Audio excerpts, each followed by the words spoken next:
So much. Yes, and ఇప్పుడు మన రాజీవ్ కనకాల గారిని మాట్లాడవలసిందిగా రిక్వెస్ట్ చేస్తున్నాం. సార్, ఇందులో బతికిచ్చారా చంపేశారా సార్? ఉన్నారు కదా. ఏమండి మీరు కూడా ఇలాగ నన్ను సార్ కాదు పుల్లింగ్ మై లెగ్, నాకు అర్థమైంది. మీరు నన్ను యూఆర్ పుల్లింగ్ మై లెగ్ కదా. నో నో నో నో, ఎప్పుడు ఏ సినిమాలో చూసినా కూడా మిమ్మల్ని చంపేస్తూ ఉంటారు కదా. సో ఇందులో కూడా అట్లాంటిది ఏమైనా జరిగిందా? అది మీరు చూడండి, 14వ తారీఖు వరకు వెయిట్ చేయండి. అందరికీ నమస్కారం అండి, పాత్రికేయ మిత్రులకి అలాగే మీడియా పర్సన్స్ అందరికీ మీ అందరికీ hearty welcome. And first of all ETV విన్కి మా కానిస్టేబుల్ కనకాన్ని చిరంజీవి గారి చేతుల మీదుగా అది ఆవిష్కరించినందుకు చిరంజీవి గారికి థ్యాంక్స్ చెప్తూ, నాకు ఇందులో ఓ మంచి క్యారెక్టర్. నేను ఆఫ్టర్ సాయిబాబా గారు అండ్ హేమంత్ గారు అయితే నాకు దాదాపుగా 30 ఏళ్ళ నుంచి పరిచయం. సాయిబాబా గారు నాకు 25 ఏళ్ళ నుంచి పరిచయం, స్టూడెంట్ నెంబర్ 1 నుంచి.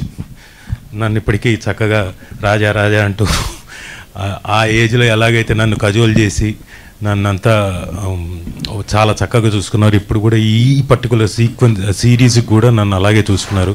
సో సాయిబాబా గారికి అలాగే హేమంత్ గారికి థ్యాంక్ యూ. అండ్ ప్రశాంత్ గారు మరి ఏ కాన్ఫిడెన్స్తో వచ్చి నాకు అంటే క్యారెక్టర్ చెప్పి, రాజు గారు మీరే చేయాలి అన్నారు. అవునా సార్, చేస్తానండి, మీరు అంతగా బతిలాడకపోయినా నేను చేసేస్తాను, ఎందుకంటే ఈ మధ్యన కొంచెం ఖాళీగా ఉన్నాను, చేస్తానండి అన్నాను. బట్ ఏదో మరి ఏ కాన్ఫిడెన్స్తో వచ్చి చెప్పారో నాకు తెలియదు. But he has given me a very good